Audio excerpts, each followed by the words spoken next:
Om Swastiastu. Om Swastiastu. Pemirsa, sempat ditolak Kementerian Dalam Negeri, Perda Desa Adat di Bali kini bahkan menjadi percontohan sejumlah provinsi lain di Indonesia. Bertahun-tahun menunggu cita-cita Majelis Desa Adat di Bali baru terwujud di era kepemimpinan Gubernur Wayan Koster. Apa saja menjadi kelebihan dari Perda nomor 4 tahun 2019 tentang Desa Adat ini? Nanti kita akan berbincang-bincang mengenai bagaimana penguatan pemerintahan Desa Adat bersama Penyarikan Agung Majelis Desa Adat Provinsi Bali. Ada Bapak Ketut Sumarta di sini. Om Swastiastu, Pak Ketut. Om Swastiastu, Pak Made. Apa kabarnya Niki? Kena Astunggara. Selalu sehat nggih. Astunggara. Baik, Pak Ketut, ini berbicara tentang Desa Adat kembali. Ini berarti sekarang kalau kita berbicara, saya sempat di awal menyampaikan bahwa ini cita-cita Majelis Desa Adat di Bali ini baru terwujud di era kepemimpinan Bapak Wayan Koster. Apa yang menyebabkan akhirnya Perda Desa Adat Niki sendiri akhirnya diterima Kementerian Dalam Negeri Niki? Perda Desa Adat bukan ditolak, ini perlu dikoreksi. Hanya saja kan berdasarkan Undang-Undang nomor 6 tahun 2014 tentang desa, di situ sudah dicantumkan ada desa atau desa adat. Nah, posisi Undang-Undang 6 2014 tentang desa itu menjadikan setiap daerah di Indonesia itu yang memiliki lebih dari satu bentuk desa atau satu desa adat itu mesti memilih dia. Di penjelasan pasal 6 dari Undang-Undang tentang desa adat itu penjelasannya mesti memilih salah satu gitu. Bali kan di Bali itu ada desa adat dulu ada. Ini dari turun-temurun udah ribuan tahun, kemudian tahun 1920-an itu Belanda membentuk yang namanya Dins. Dins itulah yang menjadi desa dinas. Tugasnya administratif dong, gitu. Nah, kemudian oleh Undang-Undang Pemerintahan Desa pada zaman Orde Baru, itu juga desa diseragamkan, tapi Bali tetap mempertahankan desa adatnya, gitu. Sampai kemudian Undang 6, kita di Bali juga tidak melakukan pemilihan, tidak memilih salah satu. Desa maupun desa adat tetap dipertahankan, walaupun karena tidak mendaftarkan ke Kementerian Dalam Negeri, ex officio secara otomatis kemudian desalah yang dapat nomor registrasi, kan? Nah, di tingkat nasional. Lalu pertanyaannya bagaimana nasib desa adat? Kalau mengikuti Undang-Undang 6 2014 tentang desa, maka desa adat menjadi subordinat dari desa. Tentu kita tidak mau. Kita di Bali tidak mau memilih seperti itu. Maka kemudian 2014 sampai 2000 sebelum Perda 4 2019 diundangkan, itu ngambang posisi desa adat. Dulu namanya desa pekraman, diatur dengan Perda 3 2001 diubah menjadi Perda 3 2003 tentang desa pekraman, gitu. Nah, posisinya karena begitu, kemudian Bapak Gubernur Pak Wayan Koster kemudian memiliki visi untuk melindungi desa adat, mesti dikuatkan. Orang ini warisan asli leluhur lelangit kita di Bali, dan sudah terbukti baik bagi Bali. Yang menjadikan Bali terkenal seluruh dunia kan karena adanya desa adat yang memelihara adat, tradisi, seni budaya, kearifan lokal Bali, yang kemudian berbuah itu berupa apa? Pariwisata kelas dunia datang ke Bali. Apa itu? Desa adat yang memiliki mata air, sumber yang memelihara jiwa Bali itu kan ada di situ, di adat, tradisi, seni budaya dan kearifan lokal. Itu sebenarnya pemiliknya siapa? Desa adat. Tetapi kalau tidak dapat pelindungan, maka ini yang dilindungi. Dan itu menjadi mandat dari Undang-Undang Dasar, pasal 18B ayat 2. Negara mengakui dan melindungi itu kesatuan masyarakat hukum adat. Maka terjemahan dari itu, eloknya, idealnya, mestinya tingkat nasional itu ada undang-undang tentang pelindungan atau pengakuan masyarakat, kesatuan masyarakat hukum adat. Tetapi karena di tingkat nasional belum ada, maka pemerintah Provinsi Bali di bawah kepemimpinan Pak Gubernur Yan Koster itu melakukan terobosan. Ini terobosan ini. Baik. Terobosan, kemudian terbitlah Perda 4 2019 tentang desa adat di Bali. Nah, posisi karena kebetulan saya juga ikut dalam prosesnya, dari perancangan, fasilitasi di Kementerian Dalam Negeri, saya tahu persis itu Kementerian Dalam Negeri bukan menolak. Nah, lalu posisinya gimana? Gitu.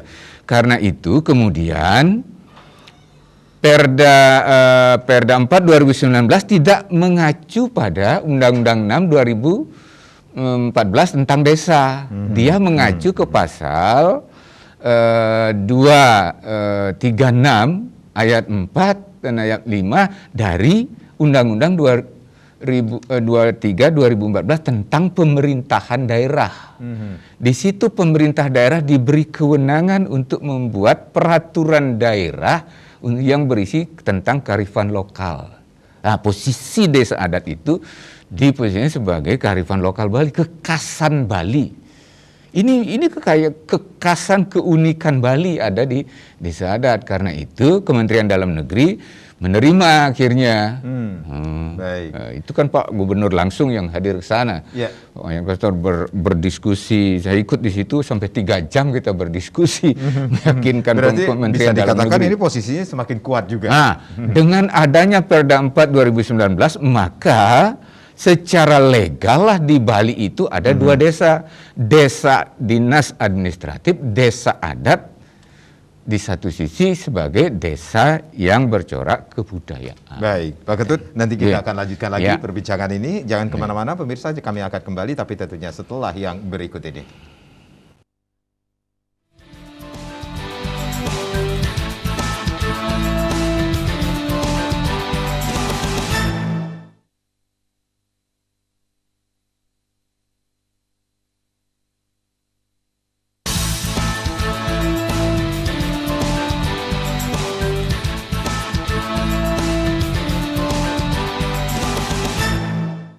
Ya, terima kasih Anda yang baru saja bergabung bersama kami. Bagaimana penguatan pemerintahan desa adat masih menjadi topik kita. Masih bersama Bapak Ketut Sumarte. Beliau merupakan penyarikan agung Majelis Desa Adat Provinsi Bali. Kalau tadi Pak Ketut sudah menyampaikan bahwa ini posisinya dengan Undang-Undang nomor 4 tahun 2019 tentang desa adat. Perda. Peraturan daerah Provinsi Bali. Peraturan daerah nomor 4 tahun 2019 ini sendiri posisi sebagai kearifan lokal Bali ini sendiri. Seperti juga desa dinas nih Pak Ketut. Berarti ada susunan kelembagaan juga di pemerintahan desa adat yang kita miliki ini. Betul.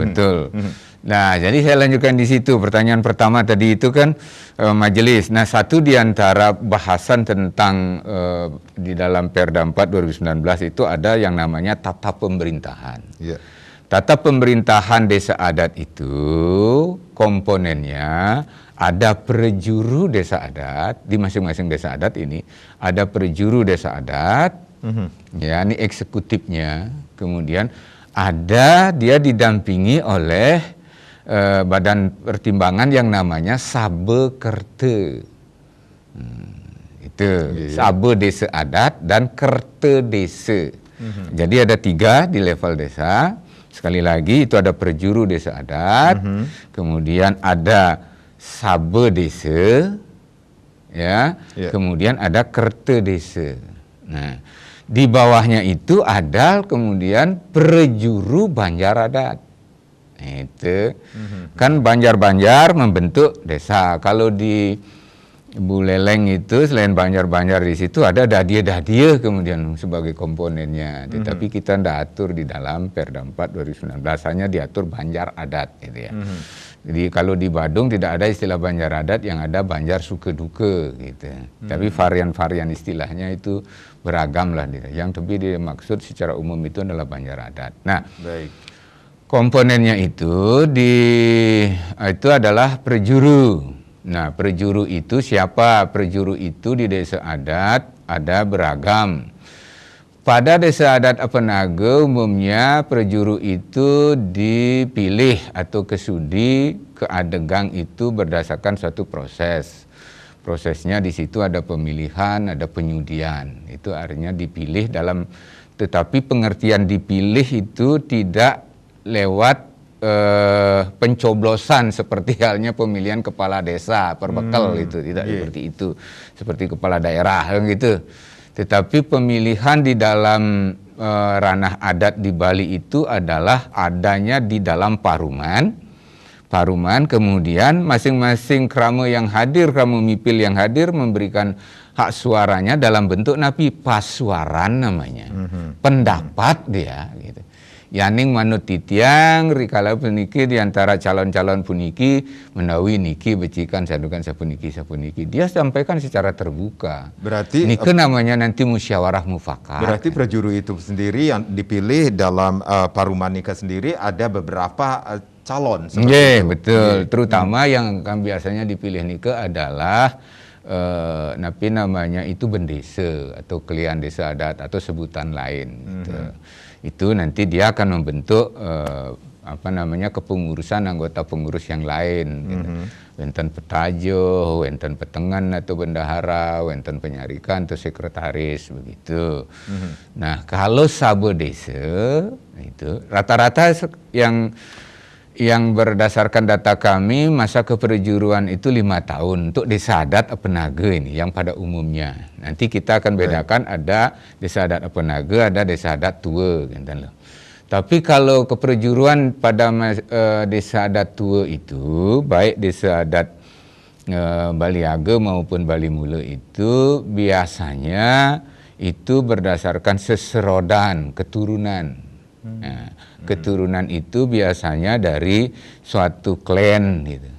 Runut dia, wenten kepasekan, wenten kebendesaan gitu. Berunut dia gitu. Disepakati nanti di dalam keluarga besar gitu, pesemetonan itu. Sirasane yang akan diajukan sebagai pengganti gitu. Ada juga berdasarkan ririgan. Ririgan itu tata urut. Baik. Susunan pemerintahan di desa adat tua itu mengikuti kerangka tubuh manusia. Ada kepala, ada bau, ada ini singgukan istilahnya. Nah, kepalanya itu ada namanya kubayan, ada namanya jero gede gitu. Macam-macam ada peduluan itu. Kemudian ada namanya jero bau, kiwa tengen, singgukan, kiwa tengen gitu. Ada lagi tangping takon gitu, berbagai istilah itu. Peduluan di dalam desa adat juga ada banyak variasi. Ada variasinya itu paling tidak ada 6. Jadi keperjuruan kolektif semua ini ada 6 orang. Peduluan itu urusan kedulu. Nah, kemudian itu ada juga sampai 24 yang terbanyak kami temukan. Dari data kami itu yang ada di Majelis Desa Adat Provinsi Bali. Nah, itu dia macam-macam variasinya. Itu tetapi ada juga yang memang masa jabatan itu seumur hidup gitu. Ada desa adat yang memang masa jabatan dari ke bendesaan jero gedenya itu seumur hidup. Apa yang menyebabkan pemilihannya sampai seumur hidup nikah sendiri? Nikah memang kesepakatan dari desa adatnya itu. Nikah memang munggah di dalam awig desa adat tua itu biasanya. Dan itu untuk menjadi seorang jero gede, menjadi seorang kubayan tidak hanya proses kalenya, tetapi wenten proses niskala. Ada lakunya gitu loh. Untuk orang bisa melinggih sebagai jero gede pemimpin itu prosesnya panjang gitu. Jadi kalau yang ririgan itu memang bertingkat-tingkat seperti naik tangga deh. Naik tangga sampai ke puncak gitu. Itu proses spiritualnya tinggi itu. Seperti itu. Nah, mungkin sabo desa itu sekali lagi punang dibayangkan seperti DPR, Dewan Legislatif dia. Nanti sampunang sampai sabo desa itu bisa menurunkan prajuru. Tidak seperti itu maksudnya niki, hanya mitra kerja yang membantu tugas perjuru, meringankan tugas perjuru dalam hal apa? Ya. Sabo desa itu pertama perencanaan pembangunan. Nah, perencanaan pembangunan itu kan perlu pengetahuan yang luas, mendalam juga itu. Sehingga itu perencanaan pembangunan. Yang kedua itu merencanakan penyusunan RAPB Desa Adat, rencana anggaran pendapatan dan belanja Desa Adat itu dalam setahun sampai 5 tahun. Kemudian rencana strategis 5 tahunan, kemudian rencana tahunannya. Kemudian yang berikutnya adalah mendampingi perjuru di dalam hal menyusun, istilah Balinya itu, istilah adatnya itu ngerincikan, nguah-nguhin awe-gawe, jadi mengamandemen undang-undang dasar yang ada di desa adat itu namanya awe-gawe, kemudian menyiapkan perancangan perarem, itu dia. Itu tugas-tugas intinya. Jadi dia tidak ada diberi nanti kewenangan pada sabo desa itu sampai kemudian memberikan mosi tidak percaya kepada perjuru desa adat itu. Karena lembaga tertinggi pengambil keputusan tertinggi di desa adat itu adalah paruman. Paruman. Nah, kalau kemudian ini ada paruman, itu kalau paruman berarti krama mipil yang hadir dalam paruman itu tidak boleh ada mewakilkan. Tidak boleh diwakilkan dalam paruman desa. Tetapi kalau di dalam pesangkepan itu boleh. Itu bedanya. Jadi karena di dalam paruman nanti akan ada hak mengambil suara, hak suara di situ. Bukan hak bersuara, berpendapat itu beda. Hak suara. Jadi memilih yang setuju, harus dibedakan antara paruman dengan pesangkepan. Makin kan gaur nih. Kalau paruman, siapa yang mipil itu yang hadir. Kalau dia berhalangan, ya tidak hadir, tidak bisa diwakili. Tetapi kalau dalam pesangkepan, itu dados. Itu bedanya Kalau misalnya nanti di antara perjuru adat saja misalnya rapat gitu, bahasa Indonesianya kan rapat. Nah, kalau itu namanya pesangkepan dia gitu. Beda nih gitu. Nah, jadi tugas sabo itu seperti itu. Karena itu sabo desa adat niki itu adalah siapa anggota di situ adalah tokoh-tokoh desa adat. Siapa yang dikategorikan tokoh? Bisa karena kalau di dalam adat kita di Bali yang namanya tokoh itu atau krama lingsir itu ada lingsir sangkaning jenane karena pengetahuannya luas, seorang profesor gitu misalnya atau doktor ilmu yang langka itu jadi tokoh dia. Gitu. Ini lingsir sangkaning jenane, lingsir sangkaning tape karena pengalaman. Serang Pak Made Karang karena pengalaman dari presenter meriki segala macam jaringan luas itu sangat patut didudukkan di dalam desa adat untuk membantu perjuru di dalam tugas seperti yang sudah disampaikan tadi. Itu loh. Nah itu lingsir sangkaning jenane, lingsir sangkaning tape, lingsir sangkaning yase karena jasa-jasanya gitu. Jasa-jasanya dia banyak membantu desa adat, berkontribusi pada desa adat, rajin gitu dan sebagainya. Ini sangat patut diajak melinggih sarang-sarang ngerincikan ngawu desa niki mangda becik ke depannya itu di dalam sabo desa. Yang terakhir, lingsir sangkaning yuse karena usia. Usia walaupun enten uning tetapi karena pengalamannya, istilahnya itu makan asam garam sudah sangat banyak matang gitu. Sejarah desa dipahami, pengalaman pun layak juga digali, dimintai pendapat, enten loh. Itu tatanan adat kita sehingga di sabo desa itu isinya adalah para tokoh di desa adat itu. Karena itu ada pengetahuan, komitmennya pada desa itu. Anggotanya bagaimana dipilih? Bisa dari utusan Banjar, bisa juga prejuru, kan? Itu dia. Nah, makin kerta desa beda dengan kerta desa. Kerta desa itu adalah tugas utamanya membantu prejuru di dalam menegakkan hukum adat di desa adat. Karena menegakkan hukum, terutama hukum adat di situ ada berupa awig-awig, wenten berupa peraram atau keputusan-keputusan yang lain di desa adat, peraturan desa adat lainnya. Itu yang paling mengerti tentang isi awig-awig, peraram dan hukum adat lainnya yang ada berlaku di desa adat itu, tentu adalah bendesa.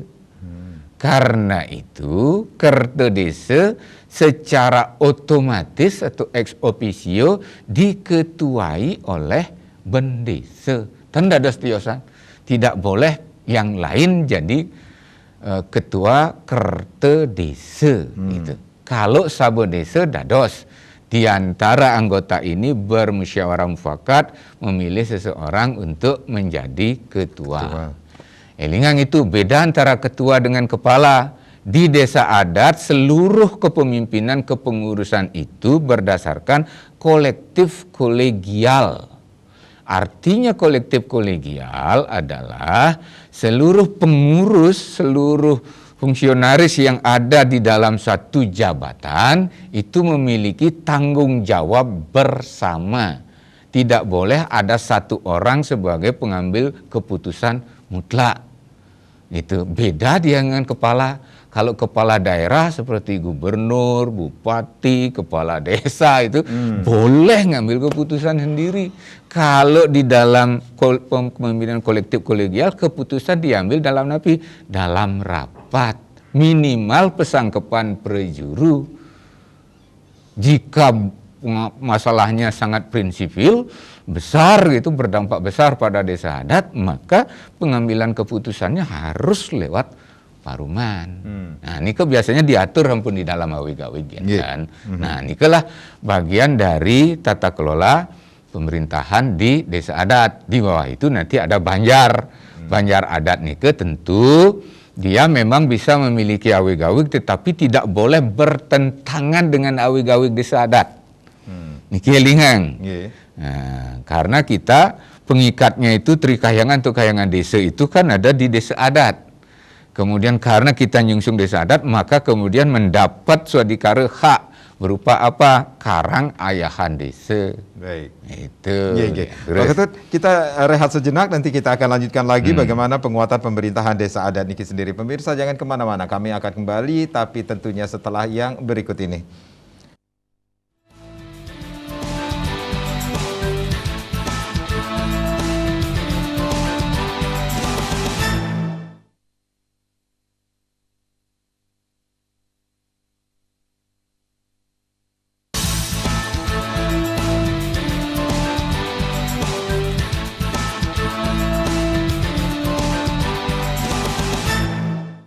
Ya, terima kasih Mas. Masih dalam dialog tentunya dalam penguatan pemerintahan desa adat bersama Penyarikan Agung Majelis Desa Adat Provinsi Bali, Bapak Ketut Sumarta niki. Pak Ketut, banyak sekali yang harus diketahui oleh masyarakat tentunya tentang apa itu penguatan pemerintahan desa adat niki sendiri, yang seperti Pak Ketut sampaikan tadi ada prejuru desa adat, sabet desa, kemudian kerta desa dan banjar adat niki sendiri. Nah, kalau kita berbicara tentang banjar adat niki sendiri, kan setiap desa adat niki sendiri memiliki jumlah banjar yang tidak sama seperti itu jumlahnya.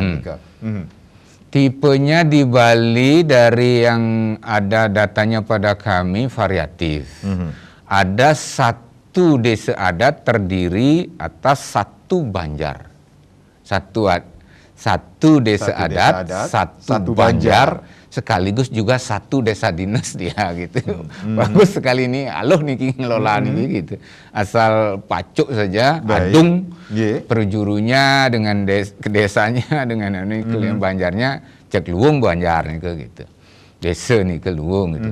Ada juga itu kemudian tipenya satu desa adat terdiri dari beberapa banjar adat. Bahkan seperti desa adat di Denpasar, satu desa adat itu terdiri atas 105 banjar adat di Denpasar. Wow. Jadi kalau Pak Made sekarang itu agatlah mau desa adat di Denpasar gitu misalnya untuk dapat giliran ririgan adatnya itu- modalin itu misalnya di Kayangan Desa itu bisa sampai puluhan tahun baru dapat giliran sekali banjar adatnya. Ini- Bayang ada 3 pura misalnya dibagi ber 105.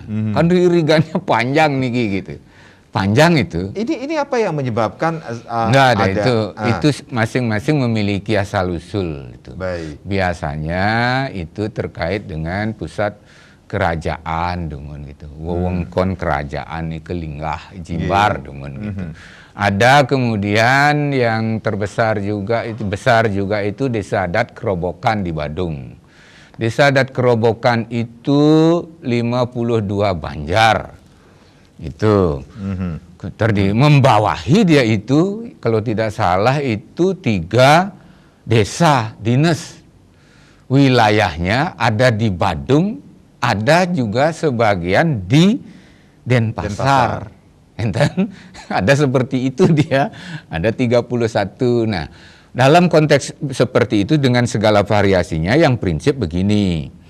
Banjar adat sebagai bagian utuh tak terpisahkan dari tatanan pemerintahan desa adat itu tetap dia harus tunduk pada awig-awig desa adat, peraram desa adat. Ini ke prinsip itu. Dan dados nanti perjuru banjar adat nih ke metungkas mau papas sareng desa adat. Itu dia. Ini untuk keharmonisan kasukertan Pariangan, Pawongan, sareng Palemahan di desa adat. Baik. Itu dia. Jadi satu harus tunduk terhadap awig-awig peraram desa adat. Ya, Satu. seiring sejalan lah dia itu. Kedua, kalau dia memiliki awig-awig, dia harus juga menyesuaikan dengan awig-awig desa adat. Bahwa satu banjar adat memiliki, ada juga dia di dalam satu wadah desa adat, dan itu kemudian memiliki tradisi tertentu hanya berlaku di banjar adat itu, tidak di banjar adat lain yang menjadi satu kesatuan desa adat. Ada juga seperti itu, dan kenapi. Nah itu namanya itu sebagai dreste setempat gitu. Kan kalau tatanan adat kita di Bali itu ada diatur berdasarkan asasnya itu adalah catur dreste. Catur dreste nike napi ka pertama kuna dreste. Kebiasaan-kebiasaan tradisi yang lama niku turun temurun memang sampun dapat mula gitu. Ampun memargi niki kuna dreste. Kemudian ada sastra dreste. Sastra dreste itu berdasarkan dari sumber-sumber kapustakaan susastra, lontar-lontar, kitab suci, nabi ini ke dia. Kemudian yang ketiga ada loke dreste. Loke dreste ini ke ada tergantung juga dia pada ketentuan-ketentuan penguasa wilayah di situ. Dumun wenten raja, mungkin wenten pemerintah kabupaten kota, wenten pemerintah provinsi, wenten negara. Sehingga wenten bawas desa mau cara, negara mau tata. Masing-masing punya porsinya. Gitu.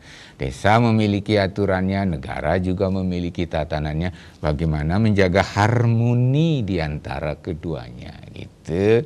Mencari titik keseimbangan. Nah, yang terakhir itu dari catur dreste ada yang namanya desa dreste.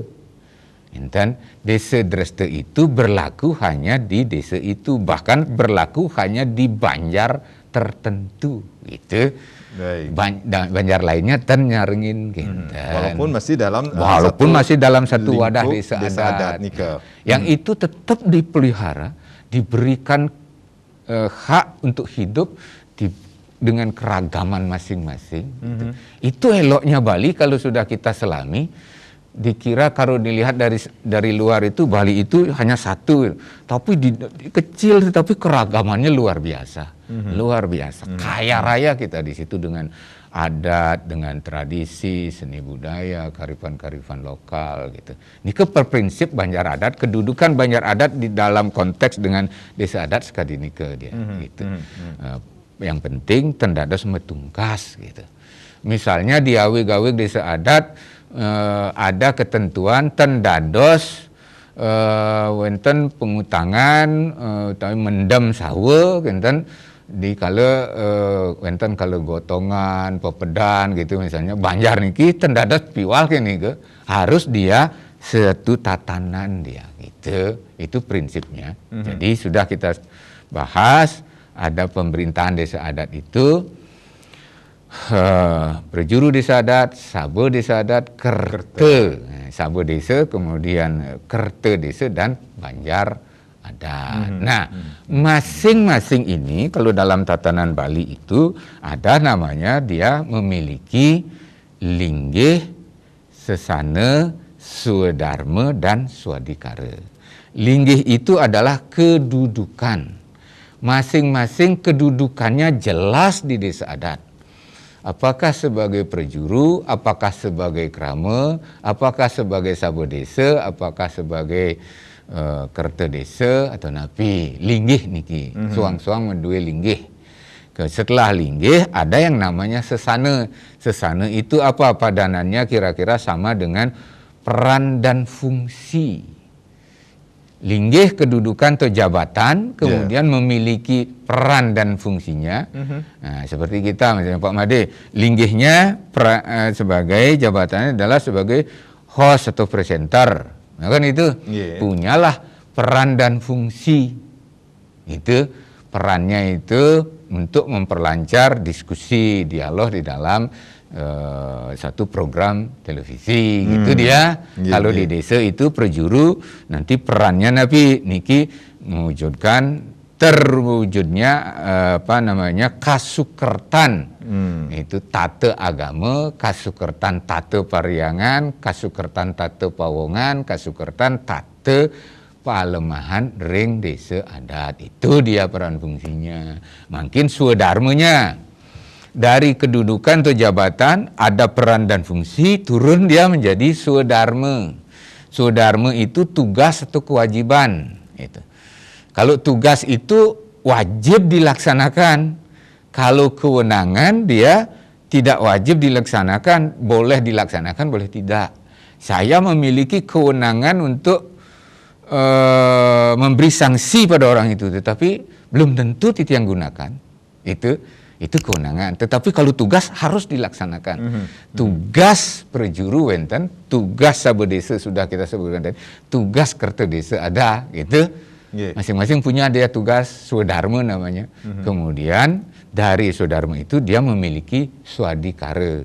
Swadikara itu padanannya dalam bahasa Indonesia setara dengan kewenangan atau hak. Kan jelas dari tata kelola di dalam desa adat nih kan. Jadi dia ada kedudukannya. Nah itu kemudian tadi sudah kita sebutkan. Kemudian ada peran dan fungsinya. Kemudian atau sesana. Kemudian ada karena peran dan fungsinya itu kemudian dia akan terikat pada kode etik jabatan tertentu. Dan itu dia.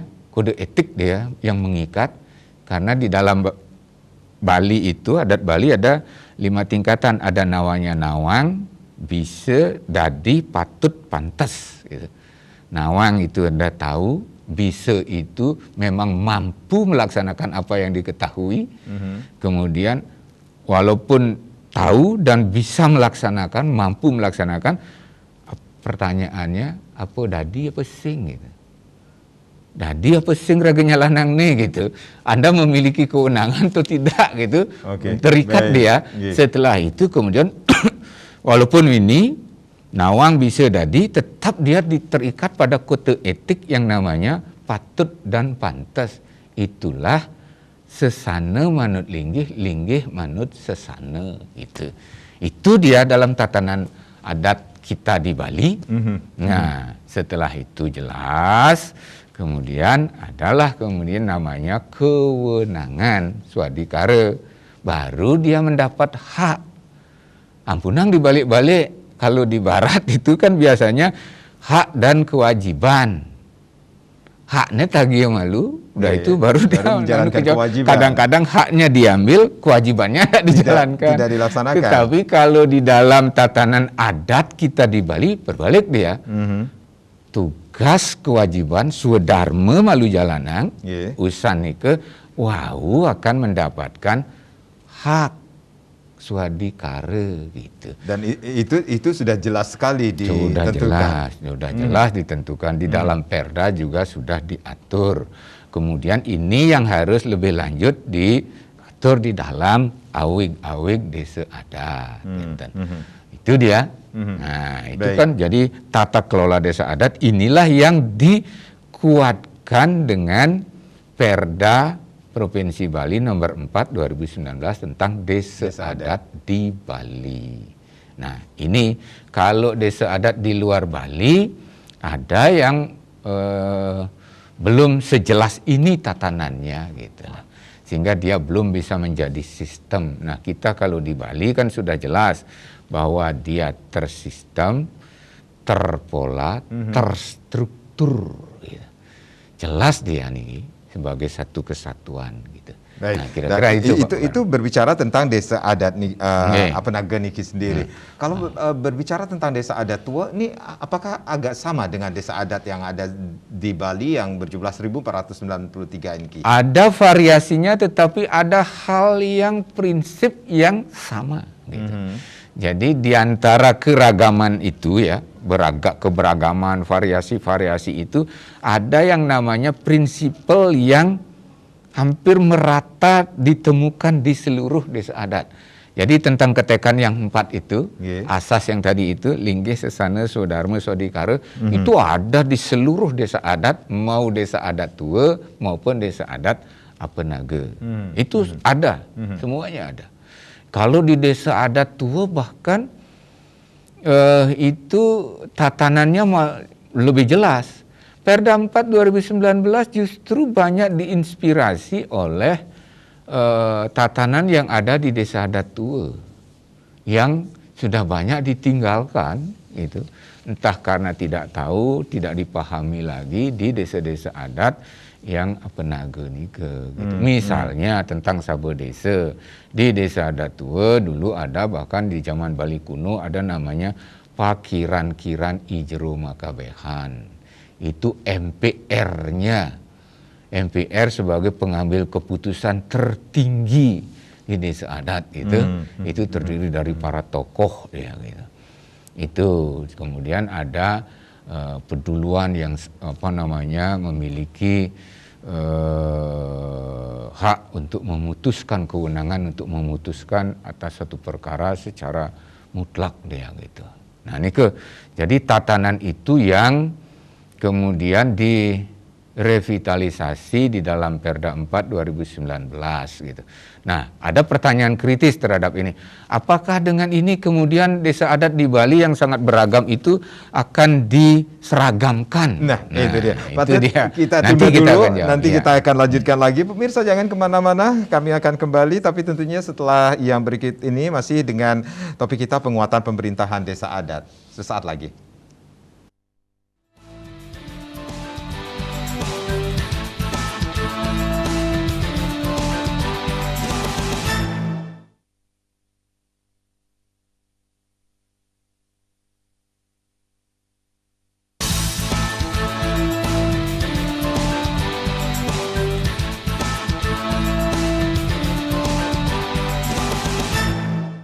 Ya, kita masih dalam dialog penguatan pemerintahan desa adat, masih bersama Penyarikan Agung Majelis Desa Adat Provinsi Bali, Bapak Ketut Sumarta. Kalau tadi ada yang menarik di sini, tetapi boleh saya review kembali bahwa dengan dijiwai ajaran agama Hindu dan nilai-nilai budaya serta kearifan lokal yang ada di Bali, yang hidup di Bali niki sendiri, kemudian kita juga bisa dikatakan berdaulat secara politik, berdikari secara ekonomi dan berkepribadian dalam kebudayaan. Itulah desa adat yang sangat menarik di Bali Niki sendiri.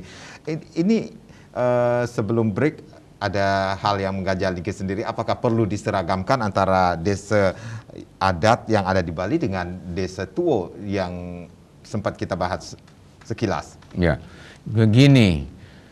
Pertama, istilah nanti kalau ada tafsiran atau yang mengartikan kehadiran Perda 4 2019 tentang desa adat di Bali untuk menyeragamkan desa adat, keragaman desa adat yang ada di Bali, itu tidak benar. Karena Perda 4 2019 sendiri dari sisi tata peristilahan saja itu memberikan pilihan keberagaman, mengakui. Misalnya sebutan tentang pimpinan pucuk pimpinan kepengurusan di desa adat, keperjuruan itu disebutkan di dalam Perda itu dengan sebutan bendesa atau sebutan lain. Itulah. Boleh pakai bendesa yang memang pakai bendesa. Yang kalau memang sebutannya di situ ada keliang silakan. Kelihan juga boleh. Ini bedanya. Kalau kelihang itu artinya orang yang dituakan, walaupun dia muda, tetapi ketika dia menjadi ketua, disepakati sebagai ketua, maka dialah yang namanya yang dituakan. Dia menjadi kelihang, yang dituakan. Kelihang, NG di belakangnya. Baik. Kalau kemudian karena dia usianya lebih tua, maka dia namanya kelihan. Ini tata bahasa Bali ini. Kelihang yang dituakan, kelihan itu yang lebih tua. Itu. Nah, otomatis biasanya kalau namanya kelihan, seyogianya itu ririgan dia. Itulah berurut nganggo tata urutan gitu. Kalau kelihang ya biasanya dengan pemilihan, pengadegan itu. Beda dia nanti itu.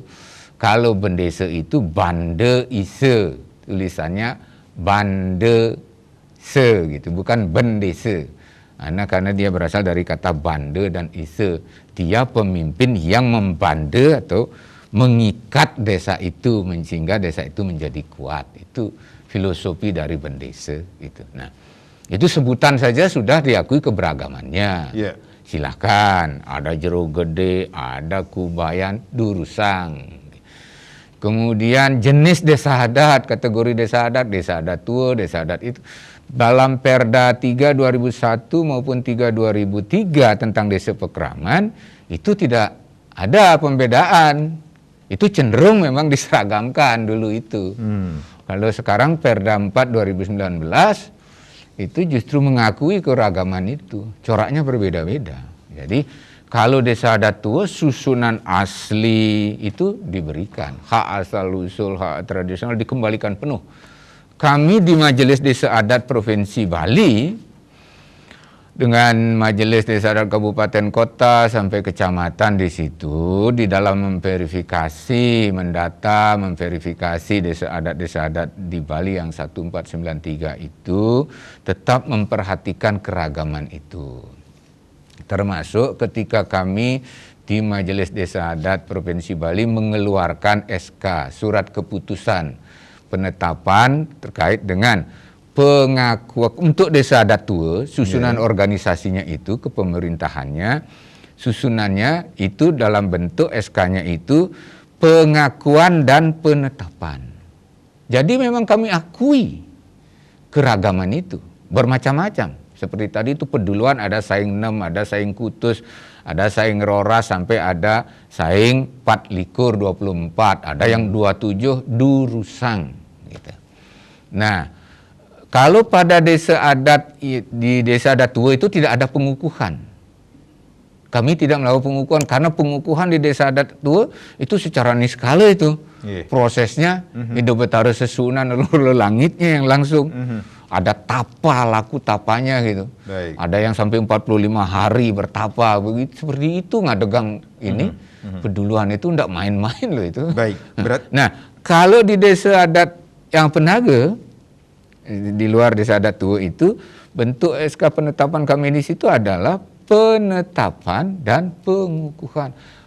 Mengukuh, kami hadir itu mengukuhkan, bukan melantik. Jangan salah pengertian di situ. Majelis hadir di situ untuk mengukuhkan. Mengukuhkan berarti sebagai bentuk juga pengakuan dari yang sudah ada. Bukan melantik. Kalau melantik nanti kami bisa memecat segala macam. Tidak ada seperti itu. Itulah makanya bukan majelis, apalagi pemerintah. Ini pemerintah provinsi itu dikatakan mengintervensi, ya tidak ada dong itu. Gitu loh. Jangan salah artikan. Yang dilakukan oleh majelis dalam konteks tata pemerintahan di sini itu adalah relasi antara desa adat dengan dengan majelisnya di situ adalah berupa satu di situ memberikan pedoman-pedoman. Gitu. Untuk apa? Untuk pelaksanaan yang namanya Bali Mawe Cara. Ada satu hal yang harus kita sikapi, beberapa hal yang harus kita sikapi di Bali secara bersama-sama, tidak bisa dihadapi diselesaikan oleh masing-masing desa adat. Misalnya tentang investasi. Itu kan? Yeah. Kalau kemudian masing-masing desa adat menyikapi lain, nanti investor malah tidak jadi hadir, tidak jadi datang menanam investasinya di Bali. Desa adat nih kini dengan uang desa adat, ya kita atur, kasih pedoman. Gitu. Kemudian apa? Seperti pedoman ini yang banyak dibahas orang kan terkait dengan di medsos itu terkait dengan pengadegan bendesa. Ada yang mengatakan ini majelis kok intervensi mendikte-dikte desa adat gitu. Itu tidak ada seperti itu. Yang ada itu adalah memberikan pedoman begini tata cara kemudian untuk pengadegan bendesa yang namanya musyawarah mufakat. Nah, kalau di dalam Perda 4 2019 kan ada dijelaskan bahwa bendesa dipilih secara musyawarah mufakat selesai. Bagaimana musyawarah mufakat itu dilakukan, itu diserahkan, dimandatkan kepada majelis untuk membuat pedomannya. Majelis mengeluarkanlah surat edaran tentang ini, tata cara bermusyawarah mufakat di dalam pengadegan bendesa. Itu saja. Bagaimana anunya itu? Itulah kami kembalikan lagi kepada kearifan masing-masing. Karena kita sudah terpengaruh sejak zaman reformasi, pemilihan bendesa itu ini karena ada pemilihan itu diartikan pencoblosan. Bikin baliho, bikin spanduk gitu. Yeah. Cek seram dia mau mengadegan ini. Berarti padahal itu kan bisa dia misalnya ada 4 calon. Yeah. 4 calon dulu ini berembuk di antara 4 calon. Nah, di antara 4 calon ini 4 banjar masing-masing banjar ngadukan. Ya di antara 4 calon sirun nih kayun untuk jadi pemimpin yang lain, jadi bendesa, ketua gitu. Kemudian ada jadi sekretaris, bendahara, dan kemudian ada jadi wakil satu kan gitu. Adeng dah itu. Nggak perlu voting-votingan. Nggak perlu paling nyoblos kampanye, muncang seram-seram gitu dari berarti di desa Mawacara Niki sendiri setiap desa adat kan bisa memiliki awik-awik dan peraram yang berlaku di desa tersebut sendiri, tetapi kemudian disatukan, dipersatukan seperti itukah di desa adat? Maksudnya? Setiap desa adat ini kan memiliki awik-awik dan peraram yang berlaku di desa tersebut. Kemudian itu dengan Bali Mawe Cara yang dibuat oleh nanti majelis itu adalah pedoman penyuratan awik-awik, pedoman kerangkanya saja. Baik. Tapi bagaimana kemudian isinya suang-suang desa adat. Baik. Seperti ini disediakan rumah nih. Gitu. Rumah itu terdiri dari ada dasar, fondasi, lantai, kemudian ada tembok, pilar, kemudian ada atap. Hanya segitu saja. Itu rumah di mana-mana kan begitu. Apakah itu penyeragaman? Dia tidak. Memang itu prinsip dasar gitu loh.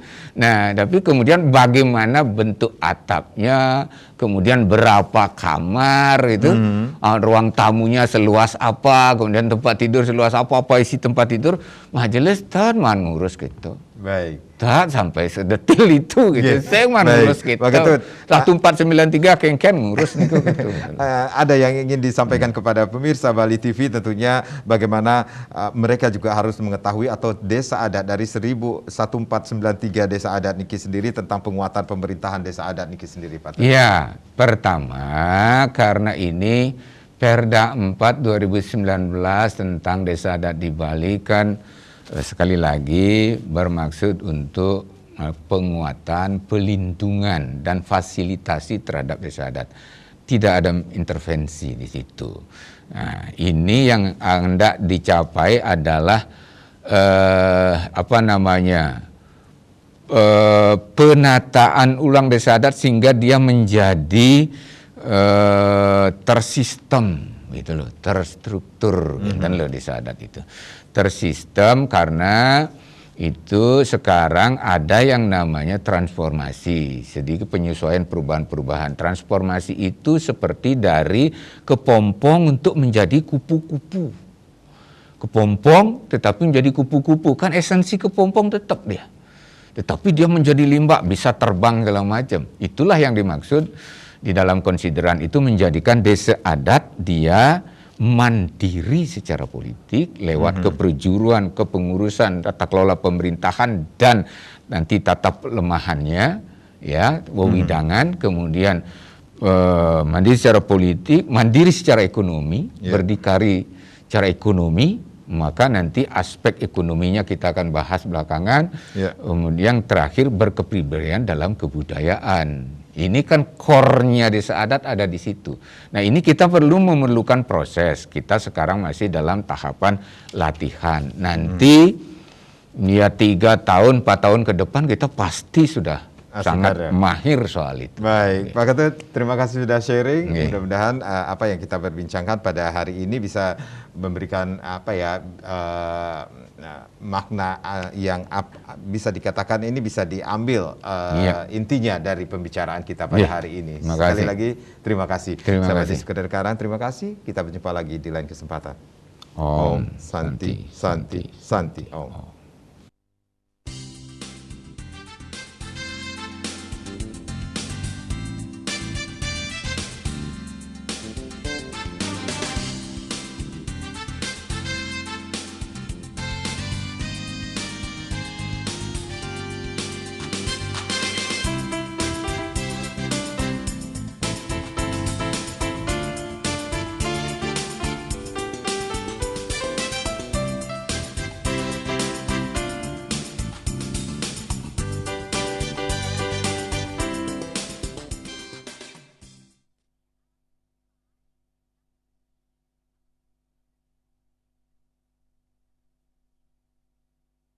Ya perlu dia.